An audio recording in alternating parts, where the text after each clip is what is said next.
É assim, eu tinha falado para vocês que o Wagner faria uma participação para falar do processo da pesquisa que ele está encabeçando mais. Nós temos aqui neste curso, basicamente, os resultados da pesquisa que está no Journal 42, que nós chamamos de atributos mensuráveis da técnica para chegar ao estado vibracional, que é a OVE.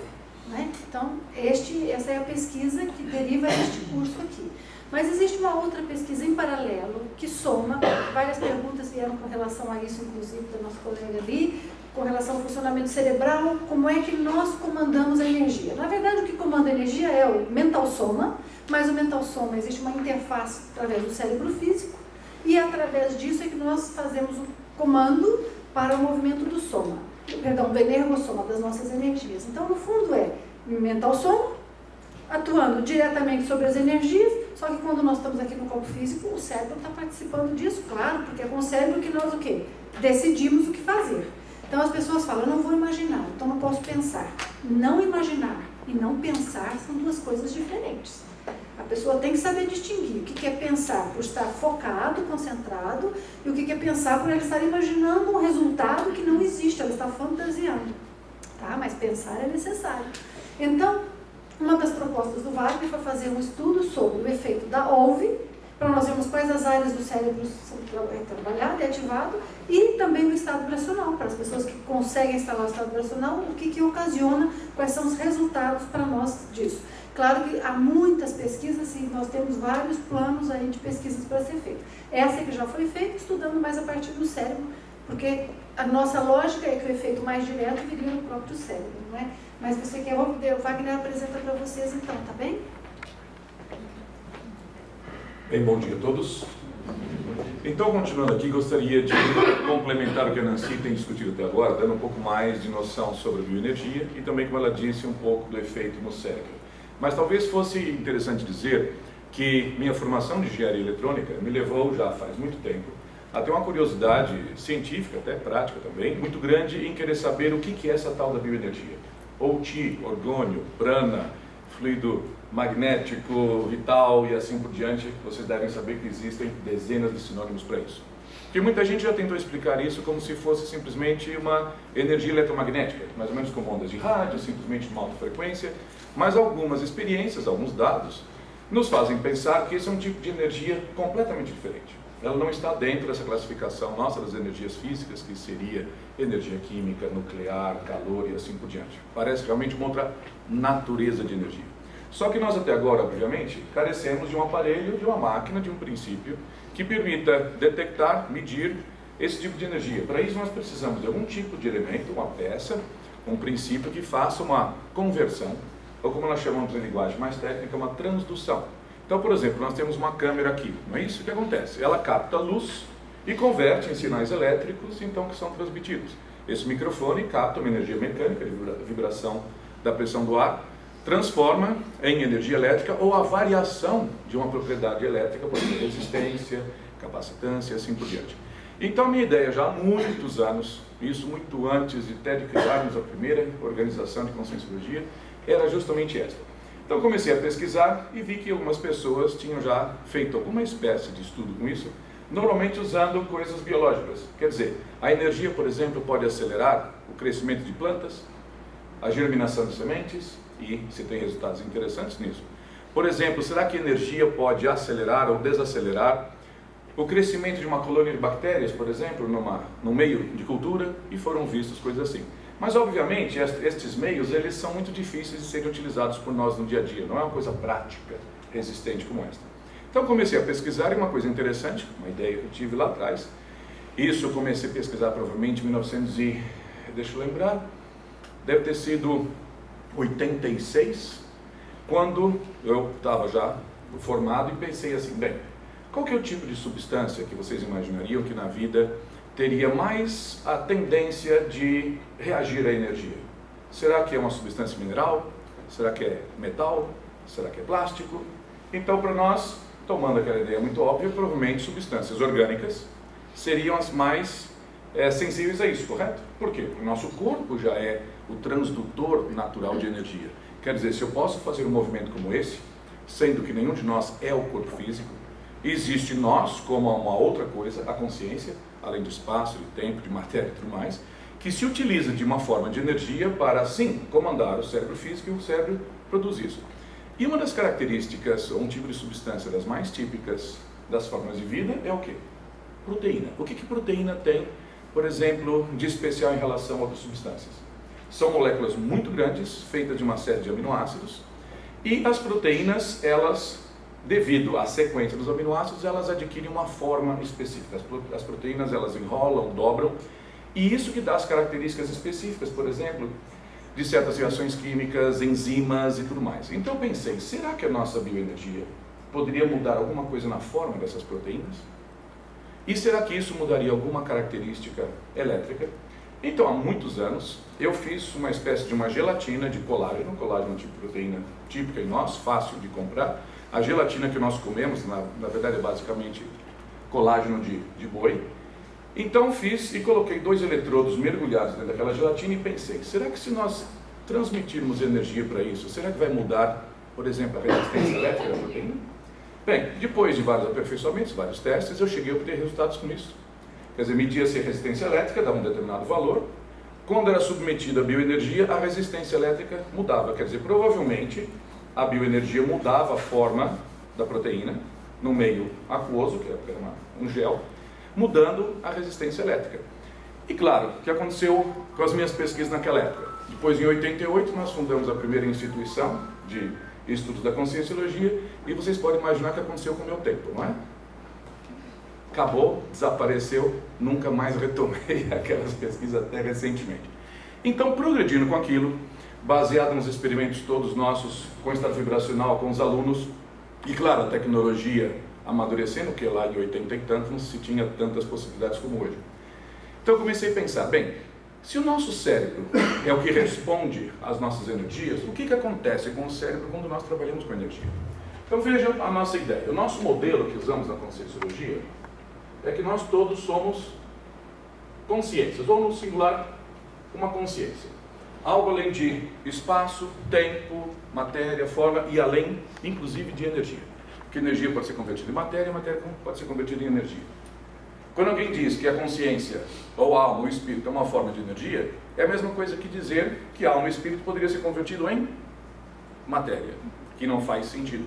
Energia e matéria são a mesma coisa, 2 estados da mesma coisa. Então nós vemos aqui que nós temos o corpo físico, ou o tal do soma, esse corpo que nós podemos ter aqui. Na sequência prática que nós usamos, nós temos também o energossoma, ou corpo energético, duplo etérico e assim por diante. Nós temos o psicossoma, conhecido por alguns como corpo astral, perispírito, e nós temos o tal do mental soma, ou corpo mental. Então vejam, medicamente falando, neurologicamente falando, se eu fizer um movimento simples assim, vai se explicar que isso aconteceu por quê? Porque alguns neurônios do meu lado esquerdo, que cruzam, né, dentro do nosso corpo, na área mais motora, produziu alguns impulsos, passa pelo cerebelo e tal, e eu produzo um movimento assim. Mas a nossa pergunta é, o que fez com que essa região do cérebro produzisse esse impulso? Então, para nós, devido até às nossas próprias projeções, nossas experiências fora do corpo, nós vemos o seguinte, essa intenção, esse impulso, esse comando, parte da consciência. Vem e vai repercutindo em cada um dos corpos, mexe com as nossas energias, e estas energias, as mesmas que a Nancy estava dizendo, então elas fazem com que o corpo aqui mude alguma coisa, esta ação mecânica, física, sai aqui, correto? Quando nós exteriorizamos energia, absorvemos energia ou movemos energia dentro do nosso corpo, nós praticamente não afetamos muito o corpo físico, correto? Então é um outro tipo de comando que vem, também repercute aqui, um pouco aqui, mas a ação, ela sai aqui, a esterilização de energia, ou ao alvo, e assim por diante. Quando uma pessoa está projetada, quando ela saiu do corpo, por exemplo, aconteceria com vocês hoje à noite, estamos fora do corpo e nós pensamos assim, bem, eu vou tentar voar. Então a pessoa se concentra e ela sai volitando ou voando. Aquele comando da vontade dela, agora vem aqui, tem, claro, uma repercussão no mental soma, mas esta ação sai aqui. Por exemplo, o voo extrafísico. Entenderam até aqui? Então, qual foi a minha ideia? Bem, quando um de nós para e começa a mover as energias para cima e para baixo, dentro do corpo, que a Nancy depois vai detalhar muito bem, e vamos acelerando cada vez mais, nós estamos, na verdade, fazendo um comando da consciência sobre o nosso corpo energético. Tem pouca ação no corpo físico. Mas será que o cérebro participa disto? Que área? Porque, claro, quando nós estamos dentro do corpo, pensamos com o cérebro. Não é isso, ou pelo menos ele participa disso. Se estivéssemos fora do corpo projetados, podemos também mover as nossas energias, chegar ao mesmo estado vibracional, mas isso não envolve o corpo humano. Então a minha ideia bem foi, como nossa colega dizia lá, que área do cérebro que se ativa quando alguém faz um procedimento como esse de mover as energias? Porque você já deve ter ouvido falar, não é isso? Que, por exemplo, a área visual é mais aqui atrás da cabeça, não é isso? A área occipital, a área mais de planejamento, de comando, de ação, é mais nos lobos frontais, e aí nós vamos tendo, por exemplo, a área, aliás, do lado esquerdo, da linguagem, e assim por diante. Então, será que existiria alguma área do cérebro que fosse mais ativada quando nós fizéssemos estado vibracional? Isso nos daria alguma pista com relação, por exemplo, se aquela área tem, ou se tivesse qualquer outra função semelhante? Será que, por exemplo, é a área chamada da propriocepção, do sentir a si próprio? Será que é uma área, por exemplo, de coordenação motora? Então, claro que nós estamos ainda pesquisando isso. Mas a ideia não era só saber que área, mas veja, dependendo da área do cérebro que fica ativada, às vezes existem certos neurotransmissores que são mais, vamos dizer, ativos em determinadas áreas. Então aí nós teríamos uma ideia, será que a bioquímica nossa teria a ver com isso?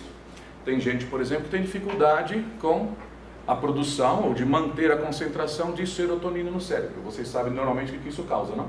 Falta de serotonina no cérebro causa depressão. E assim por diante. Existem certos neurotransmissores que estão mais ligados, por exemplo, à sensação de prazer.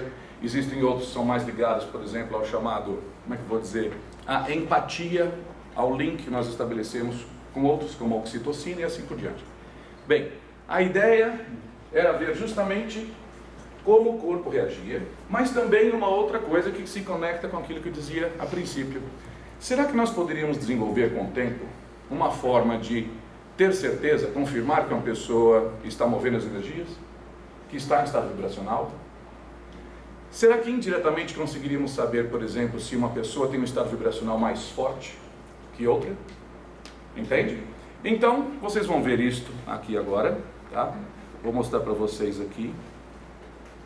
Deixa eu só ver onde é que estão as imagens. Sim. Então, vocês vão ver. Nós fizemos alguns experimentos, eu e a Nancy, primeiro, com eletroencefalografia. Aqui vocês vão observar uma condição, a Nancy também participou, eletroencefalógrafo, e quando começamos a fazer o tal do EV, a tal da movimentação da energia, o eletroencefalógrafo não permitiu uma precisão, uma resolução espacial muito boa, quer dizer, em que área do cérebro aquilo ocorria. Mas o que é interessante que eu posso dizer para vocês disto, claro que isso que demoraria muito mais tempo para explicar, é que o que os médicos notaram foi uma sincronização muito grande das várias ondas, que se vocês observarem aquelas várias linhas, e cada linha é um circuito, uma região específica do cérebro, cada uma dessas regiões praticamente funciona de maneira independente. Então vocês seguem as ondas, elas estão completamente independentes, desconectadas. Quando eu comecei a fazer a OLV, ou seja, mover a energia, as ondas começaram a sincronizar, várias delas, todas juntas, e quando se chega ao EV, os médicos se surpreenderam porque elas estavam todas muito sincronizadas e com uma frequência mais alta. Vocês já ouviram falar daquela, vamos dizer, classificação clássica em ondas beta, alfa, delta, ou teta e delta? Hoje em dia está se estudando um outro tipo de onda, muito mais rápida, de alta frequência, que se chama ondas gama. Já ouviram falar disso? E parece que as ondas gama justamente fazem, como no computador, o computador tem um clock. Por isso que a gente fala que comprou, né, um processador que tem lá, por exemplo, 1.5 GHz e tal, porque faz o computador todo funcionar no momento ou na sequência correta. Então essas ondas gama parece que fazem sincronização de várias áreas e alguns acham que tem até ligação com o processo do estar consciente. Quando a pessoa dorme ou sonha, não existiria tanto disso. E nesse caso aqui, quando nós fazíamos a OLV e o EV, mostrava justamente a predominância dessas tais de ondas gama e uma sincronização muito grande. Como eu disse, poderíamos aprofundar nisto muito mais. Mas isso nos inspirou, e eu já queria fazer, mas não era nada fácil, justamente o estudo através da ressonância magnética nuclear. Todos vocês já ouviram falar disso, claro. A ressonância magnética nuclear, ela no início foi utilizada simplesmente para se ter uma visão da anatomia de partes do corpo, no caso aqui do cérebro. Para saber o que? A pessoa tem um tumor, a pessoa tem, por exemplo, aqueles ventrículos, aqueles espaços muito grandes, que por exemplo muitas vezes é sinal de Alzheimer, ela tem um aneurisma, coisas dessas natureza. Quer dizer, uma imagem praticamente estática. Só que depois de algum tempo foi desenvolvida uma variação da ressonância magnética, que é a técnica BOLD, não sei se vocês já ouviram falar, B-O-L-D, que é uma medida indireta da mudança de fluxo sanguíneo dentro do cérebro, que dá para nós uma ideia de quais áreas do cérebro estão ativas e quais estão menos ativas. Então a pessoa é colocada deitada, ela fica muito relaxada, entra, a máquina começa a funcionar, eles tiram primeiro uma imagem estática da anatomia do cérebro, depois vão ajustando vários parâmetros, a pessoa tem que ficar tão imóvel, tranquila quanto possível, e aí a imagem fica completamente cinza, e eles fazem alguns testes para saber se está tudo ajustado, quer dizer, não tem amplificação demais, que dá muito ruído, nem de menos, que não capta nada. Então pede-se assim, eu lembro de eu estar lá e o médico pedia, começa a tocar as pontas dos seus dedos, por exemplo, da mão direita. Então eles querem ver se lá nas imagens aparece alguma atividade do lado esquerdo do cérebro. Quando aparecem cores, quer dizer que a máquina está bem ajustada. Então se você fizer com a outra mão, você vai fazendo isso e aparece do outro lado. Mais recentemente, isso tem sido usado para uma série de coisas. Pesquisa, em geral, para saber, por exemplo, se uma pessoa fizer contas, cálculos matemáticos, que área que é utilizada. Se a pessoa tem uma emoção forte, está usando a memória e assim por diante. Então, pouco a pouco, eles estão mapeando quais regiões do cérebro que são mais específicas para certas coisas. Eles chegaram a ver, por exemplo, que nossa memória é de uma maneira assim tão estranha, que muitas vezes usa grandes áreas do cérebro, mas às vezes é um neurônio específico que é ativado quando se tem uma memória muito específica. Vocês conhecem aquela atriz Halle Berry, aquela americana? Então eles fizeram até uma piada com isso, que existe o neurônio da Halle Berry, porque uma pessoa, quando se lembrou daquela artista, teve um neurônio específico que ativou. Então vocês veem aqui que ponto eles chegaram já de conseguir mapear regiões muito pequenas do cérebro. Uma tecnologia que nós ainda não temos tanto acesso, mas vamos chegando na medida que vai tudo se desenvolvendo, os preços vão caindo, as máquinas vão aí ficando cada vez mais disponíveis. Agora, o que é interessante? Aqui vocês veem, essa grande máquina aqui, esse grande, vamos dizer, isso aqui é uma grande bobina que produz um campo magnético muito intenso, poderosíssimo. Ele é feito, na verdade, com várias voltas de fio, claro, e ali dentro circula hélio líquido, quer dizer, quase a zero absoluto. E vocês sabem que fenômeno que acontece de certos materiais quando está perto do zero absoluto. Chama supercondução. Quer dizer, com pouca voltagem se consegue uma corrente muito alta com pouca resistência, permitindo aqui dentro desse túnel a criação de um campo magnético muito forte. O que acontece é que qualquer coisa lá dentro, inclusive nós, vai ter todos os prótons do corpo tudo alinhados na mesma direção. Da mesma forma que bússolas na Terra, todas apontam para o norte, porque o campo da Terra coloca todas alinhadas. Depois disto, aqui, com essa espécie de capacete, tem várias bobinas em várias posições, e a máquina, o computador, vai variando um pouco, por cima daquele campo muito intenso, o campo magnético. O que acontece é como se vocês tivessem um pedaço de metal, ou um diapasão, que vocês batem e começam a fazer o quê? Vibrar. Tum, não é isso? Então os nossos prótons, eles vibram. Na verdade, eles vibram assim, como se fosse um peão que está perdendo a velocidade. Fazendo todas as, vamos dizer, as estimulações e calculando, a máquina constrói, então, uma imagem do cérebro. E é uma técnica interessante, porque ela não tem efeito acumulativo, não é radiação nociva ao corpo. Podemos passar horas e fazer vários exames um atrás do outro, que não vai criar nenhum problema para nós. Não é, por exemplo, como raio-x e algumas outras técnicas. Então, desta forma, nós podemos ver então cada área do cérebro como que se ativa. Então vocês vão ver aqui o que nós conseguimos fazer. Aqui, a pessoa quando aperta-se um botão, quando ela entra ali dentro, tá bem? Então qual foi o protocolo que nós utilizamos? Vou mostrar aqui, pegar isso aqui.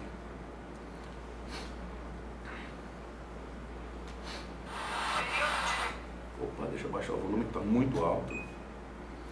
Aqui vocês veem a primeira imagem. Vocês podem notar o que aqui? A imagem toda cinza e aparecem várias imagens porque a máquina calcula matematicamente como se fossem vários cortes da nossa cabeça, desde um ponto mais baixo, vocês podem ver a altura dos olhos, né? Mais ou menos aqui onde está o óculos, o nariz, e vai subindo. Por que isso é importante? Porque às vezes a pessoa tem um tumor numa área mais alta do cérebro, então pode aparecer num dos cortes mais altos, mas não aparece ali. Depois, em cima disso, como eu disse, que é sobreposto o tal do sinal relativo às áreas do cérebro em que os neurônios começaram a funcionar mais. Vocês já ouviram falar das glias ou células gliais? São as outras células que, tudo indica, não processam informação, mas isso também já está sendo discutido. Mas são células que nutrem, abastecem os neurônios. Então elas fazem com que o sangue aumente a produção, a circulação, melhor dizendo, naquelas áreas. Então como é que foi aqui a ideia? Aqui vocês devem observar, não está muito claro aqui, no computador aparece bem. Estão vendo uma área que está mais escura aqui? Então existem 3 momentos. Um primeiro terço do tempo em que eu, ou qualquer pessoa que estivesse lá, a Nancy também participou, outros colegas, nós ficamos completamente relaxados, sem fazer nada, sem mover com as energias. O que se espera dessas imagens? Que elas fiquem neutras, cinza do jeito que está. Certo? Se a máquina estiver bem regulada, é assim. Neste segundo terço, que simplesmente está marcado uma cor diferente, a ideia é que, quando o tempo vem correndo, isso na verdade é um relógio, como se fosse aquela barra de progresso quando a gente está fazendo um download no computador, não é isso?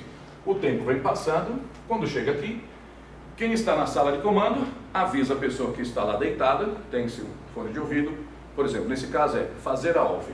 Então nesse caso, eu ou a pessoa começa a mover energia para cima e para baixo, e durante esse tempo nós vamos ver o que acontece com as imagens. No terço final, qual que é a ideia? É de novo relaxar para ver que efeitos posteriores acontecem no corpo depois do estado vibracional. Tá certo? Então repetimos isso muitas vezes, dezenas de vezes, com diferentes pessoas. Fizemos em 2 sessões, 2 vezes, quer dizer, tinha uma separação de quanto? Tinha quase 1 ano, né, de separação entre a primeira vez que nós fizemos e a segunda. Nós queremos agora ver se conseguimos repetir isto numa outra máquina, com outro software, para ver se obtemos os mesmos resultados. Então vocês vão ver aqui. Quando se coloca isso para correr, não fica muito claro. Oi? Eu acho que eu consigo apagar aqui, ó. É um controle remoto. Deixa eu talvez ligar lá e desligo essa aqui. Sim. Vocês veem que aqui começou a entrar na área escura? Sim. Então aqui a Nancy me disse, comece a fazer a OFF. Eu começo a mexer as energias e vocês começam a ver, conseguem ver aqui em cima um pontinho amarelinho? Tá certo? Começa a aparecer outro aqui, tá? E o tempo vai passando, só um instantinho que de vez em quando aqui o vídeo vai devagar. Eu vou saltar aqui um pouquinho para nós economizarmos tempo, tá? Aí aqui a Nancy me disse depois, vai dizer daqui a pouco, para eu parar de mover a energia, porque ela é que está seguindo o tempo na máquina. Eu estou lá dentro, não estou vendo absolutamente nada, tá bem? Aí vocês vão ver, depois que ela pede para eu parar de mover a energia, olha só como começa a acontecer. Estão vendo aqui? Olha aqui. Olha só como vai aparecendo. Eu pergunto para vocês, que área que é essa aqui? Externa do cérebro. Externa, mas está associada aqui, alinhada mais ou menos ao quê? Aos lobos temporais. Temporais. Entende?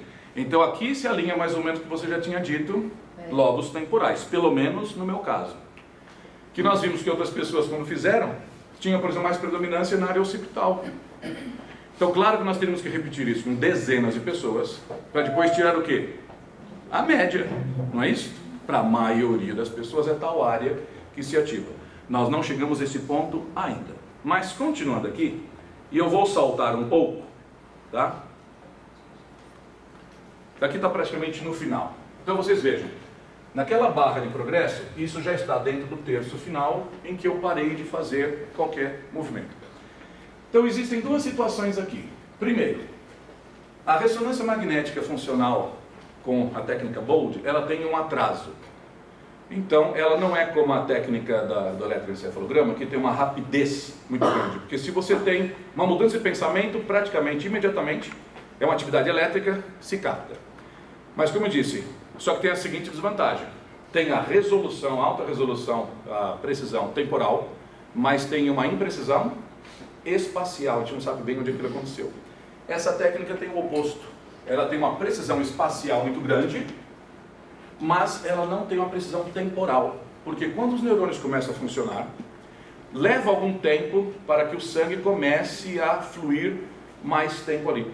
Tanto que da próxima vez agora, nós queremos fazer esses tempos maiores.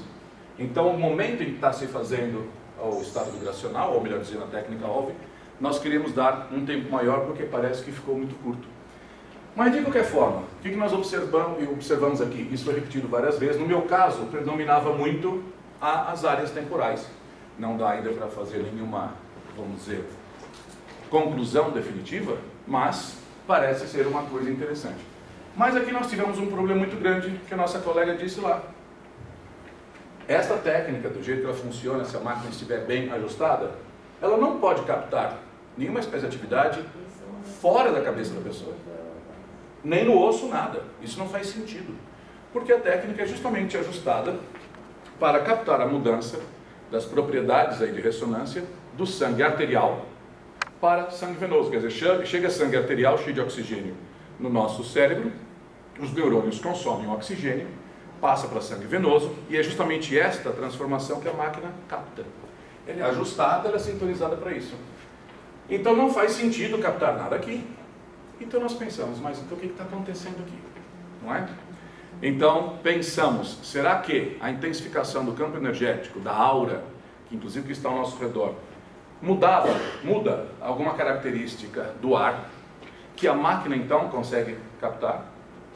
Então vocês vão ver uma outra coisa interessante, que a partir disso, a partir dessas ideias, nós fizemos uma outra coisa.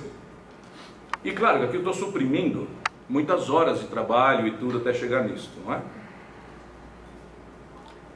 Aqui, a técnica é semelhante, não é isso? Um terço do tempo não fazendo nada, o segundo terço, neste caso, exteriorizando energia, comecei a lançar energia para fora, e depois o terço final não fazendo nada. Então vocês vão observar que no início, enquanto eu não estou fazendo nada, não tem nada de específico, nada de especial aqui. O que isso quer dizer? Parece não existirem artefatos, não são só meus processos naturais, normais de pensamento que estão criando essas imagens. Só que no momento que eu começo a exteriorizar energia aqui no meio, aqui aliás Nancy me diz repouso. Deixa o computador aqui tá saltando um pouco, mas eu quero mostrar para vocês aqui o que se vê aqui no final. Olha só como isso acontecer. Deixa eu voltar um pouquinho para vocês observarem. A questão das cores mais claras e mais escuras. O vermelho mais escuro é mais intensidade de energia? Deixa eu lembrar da escala. Sim, exatamente. Exatamente. Então vocês vão ver aqui, pegar um pouco antes, quando isso começa a aparecer. Aqui. Vocês estão vendo que aqui existe pouca atividade, não é? Aí daqui a pouco começa a aparecer cada vez mais.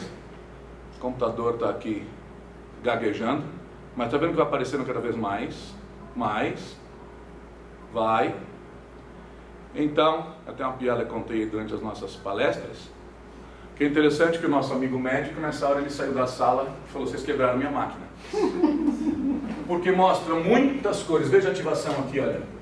Na verdade, eu estou lembrando, eu acho que era vermelho, laranja, amarelo e branco. Então aqui é uma atividade maior do que essa vermelha em volta.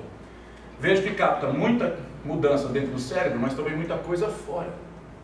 Não é? Então nós pensamos, bem, então parece que a energia realmente está mudando alguma característica do próprio ar. Volto daqui a pouco aqui para o estado vibracional. O estado vibracional, e é esse fenômeno que nós temos que isolar agora. Daqui, quando nós vemos isto, mesmo as imagens, como vem ali em cima, mais interna, aqui, quanto é de mudança fisiológica do cérebro, como eu dizia, áreas do cérebro mais ativas, com o próprio procedimento, como resultado do estado vibracional, e quanto não é energia alterando a condição estrutural do cérebro, como fez do ar e como fez da água. Nós temos outras imagens que tem muito mais ativação aqui dentro. E um amigo nosso, médico que estava conosco, ele quando viu aquilo, ele falou, agora eu estou muito mais motivado a trabalhar com o estado vibracional. Eu falei, por quê? Ele falou, olha, eu acho que isso aí é capaz até de evitar Alzheimer. Porque o nível de ativação dos neurônios, que era tão grande que não se via em outras formas, que ele pensou, eu acho que isso aqui deve ter uns efeitos assim, terapêuticos muito grandes. Agora, voltando um pouquinho à questão do estado vibracional. Vocês viram que as imagens começaram a ficar mais intensas depois que se parou de fazer a tal da OLV e, em certos casos, até depois do estado vibracional. Isso pode ser um atraso da técnica, como eu falei que ela demora um certo tempo, por isso nós vamos estender os tempos agora para ver como é que isso funciona. Mas pode ser simplesmente que quando nós começamos a mover energia, isso é um dado importante, nós mexemos mais, quer dizer, a consciência atuando basicamente no energossoma, não é isso? E depois leva algum tempo para esse efeito energético vir e afetar o corpo físico. Na verdade é uma diferença de segundos, entendam que aqui nós estamos falando de 30 segundos de diferença, não estamos falando de horas. Alguém começa a mexer muito com o energossoma, ativa, e isso vem depois e se expressa no corpo físico. Então vejam, o que é interessante? Este corpo que nós temos aqui, o tal do psicossoma, ele também tem um tipo de um cérebro, que nós chamamos de paracérebro. Quando nós saímos projetados, nós temos memória, lucidez, tudo que nós vivenciamos é memorizado, e o cérebro físico não está participando disso. Quando nós voltamos para o corpo físico e nos realinhamos, reencaixamos, para poder lembrar aqui e agora, o que acontece? Tem que haver essa transferência de memórias do tal do paracérebro para o cérebro físico. E se houver essa transferência, nós nos lembramos. Então entendam que esse processo que nós estamos estudando aqui, que é uma passagem de um estado, uma mudança energética do energossoma para o soma, que leva algum tempinho, tem relação com esse processo da transferência também de memórias do paracérebro para o cérebro físico. Entendendo isso melhor, que áreas funcionam, como aumentar, como diminuir, se vai entender também essa questão da rememoração. E o que nos leva mais a pensar nisso? Talvez a Nancy fale disso depois. Muitas vezes acordamos pela manhã e nós não lembramos de nenhuma projeção, nenhuma saída do corpo daquela noite. Parece uma outra noite qualquer. E nós pensamos assim, bem, deixa eu fazer o primeiro estado vibracional do dia. Então às vezes sentamos na nossa cama ou aproveitamos que estamos deitados e começamos. Começamos a acelerar. Quando vem aquela vibração bem intensa do estado vibracional, muitas vezes aí, subitamente nós lembramos da projeção que nós tivemos durante aquela noite. Vem em bloco toda a rememoração e você até pensa, caramba, puxa, eu ia perder, ia desaparecer completamente esta memória. Então quer dizer, a ativação, a exacerbação, a ressonância, alinhamento, coerência das nossas energias faz com que então memória, informação que esteja lá no psicossoma, através do energossoma, se transfira para o cérebro físico.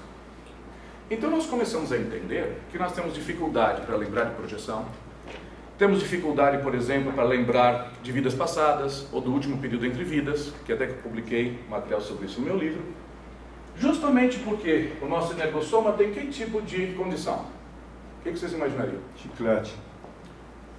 Está bloqueado. As energias são viscosas, não é isso? As energias não são soltas. Então, ao fazermos o energossoma, o corpo energético cada vez mais desbloqueado, cada vez mais flexível, os chakras cada vez mais abertos, principalmente frontochakra, coronochakra, o processo de troca de informação, não só daqui para cá, mas daqui para lá, vai ser intensificado. Se nós conseguíssemos ter o energossoma muito mais desbloqueado, nós não só expressaríamos aqui fisicamente, mas as memórias do psicossoma, mas também o que mais do psicossoma? A lucidez que nós somos capazes de ter de psicossoma. as percepções que nós temos do psicossoma. Porque quando alguém tem telepatia, clarividência e tudo mais, estas não são habilidades, capacidades do corpo físico. São do corpo energético ou do tal do psicossoma. Então, ao desbloquear, exercitar isso, nós temos muito mais a expressão. Muito mais próximo da consciência em si, mais pura, dentro do corpo humano. Trocando em miúdos, uma pessoa quanto mais trabalha com energia, menos escrava do corpo físico ela vai ser. Menos macaco, primata vai ser. Porque o modelo que eu tenho, que não tem nada de novo, não tem nada de original, é que a maioria das pessoas, na verdade, em vez de serem consciências multidimensionais, cósmicas, além de espaço, tempo, matéria e tal, que controlam o corpo físico, as pessoas são o quê? Corpos físicos, controlando elas próprias. O instinto, o comer, o território, a possessividade, o ciúme, a reprodução, para a maioria das pessoas, se sobrepõe à lucidez, à cosmoética e tudo mais dela. Então, o nosso modelo, ao estudar tudo isso, é bom vocês entenderem isso. Na verdade, se quer muitas coisas com isso. Muita gente pensa que a intenção número 1 dessa seja provar a existência da bioenergia. Primeiro, nós temos que entender que prova é uma coisa muito relativa. Prova só funciona na medida em que a pessoa é capaz de compreender a prova. Se a pessoa não entende isso, o que a gente está provando? Nada. Mas, claro que, se nós fizermos isso e repetirmos, e vamos repetir, estamos conseguindo contatos aqui no Brasil e nos Estados Unidos para pessoas, instituições, cederem tempos das suas máquinas para nós repetirmos isso. Se repetirmos e tivermos os mesmos resultados, se colocarmos outras pessoas que sejam já mais ou menos experientes com isso, aí nós já temos o quê? Evidências muito mais sólidas. Prova absoluta não existe de nada. Não é? Nós só podemos dizer o quê? Todas as evidências apontam para que esta seja a explicação melhor.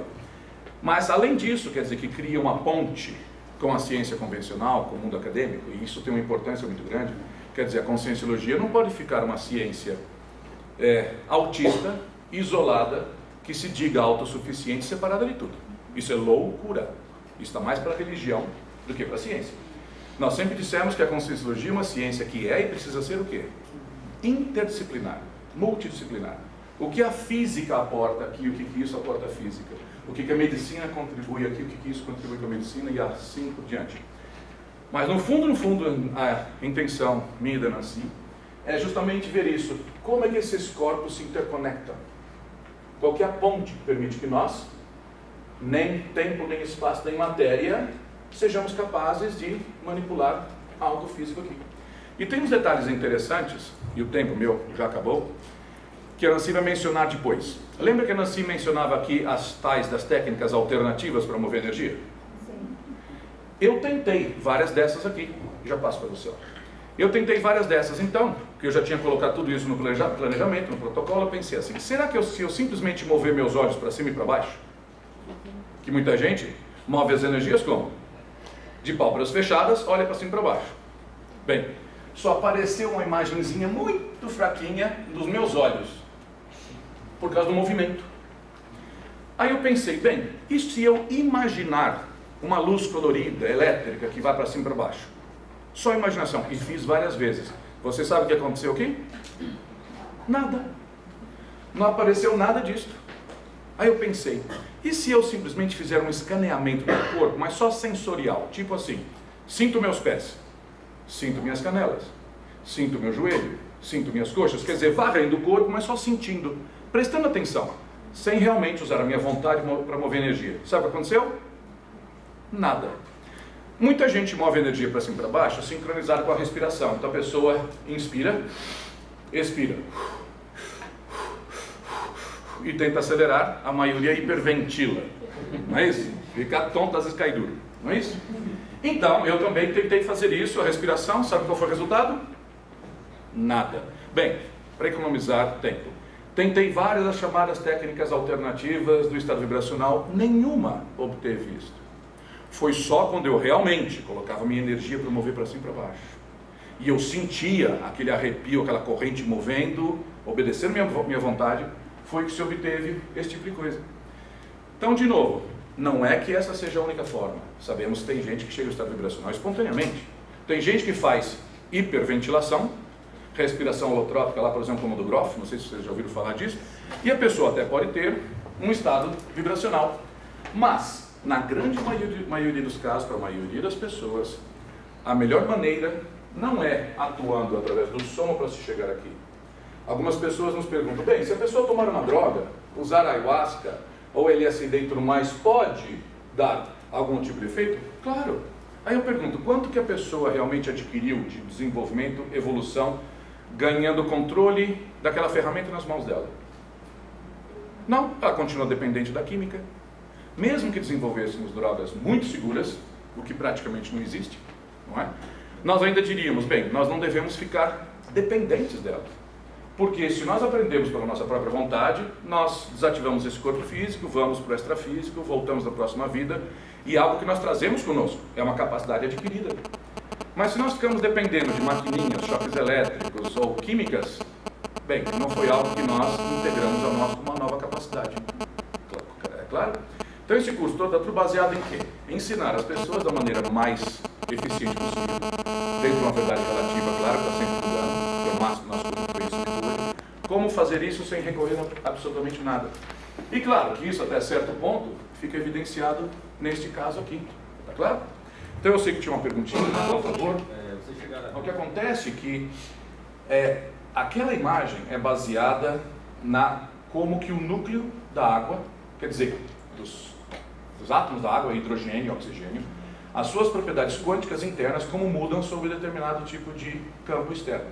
Então os prótons, eles têm uma coisa chamada momento angular. Eu tenho o chamado spin, dá essa característica magnética deles. Então o que nós sabemos, mas é muito longe ainda, é que a bioenergia está mudando propriedades quânticas dentro dos prótons da água. Mas nós não sabemos ainda exatamente o que é isso. Então nós teríamos que aqui encontrar um físico especialista em ressonância magnética, e nós já começamos a contactar alguns nos Estados Unidos, para ver, dentro da física quântica, qual que é o parâmetro que estaria sendo mudado num caso desse. Mas isso ainda é algo sendo feito. Quer dizer, isso aqui, é bom que vocês entendam, isso que não é uma pesquisa terminada, fechada e encerrada. Isso aqui é só o início. Esses são só resultados preliminares, mas tem muita coisa para ser vista ainda. Isso poderia, no caso, explicar, ou chegar a explicar, os casos de cura, então, através das energias. Exatamente. Ou autocura através do... Tem uma coisa mais interessante ainda, quer dizer, mais interessante, igualmente interessante. Como é que a nossa bioenergia pode desmaterializar certas substâncias e fazer rematerializar? Como é que a bioenergia, por exemplo, pode fazer com que parte do nosso corpo físico se converta em ectoplasma? Eu estudo muito ectoplasma já há muitos anos, tá? E as pessoas acham que ectoplasma é uma substância química específica. Não, ectoplasma não é uma substância química específica. Ectoplasma é um estado da matéria. Do mesmo jeito que existe o gasoso, o líquido e o sólido, e tem o plasma. Plasma que está dentro daquelas lâmpadas fluorescentes, agora dando luz aqui no sol e assim por diante. Então devem existir outros estados da matéria que nós não conhecemos. Existe um estado da matéria muito específico, muito raro, só obtido no laboratório, mas se vocês quiserem estudar, não tenho tempo para falar disso aqui, chama os condensados de Bose-Einstein.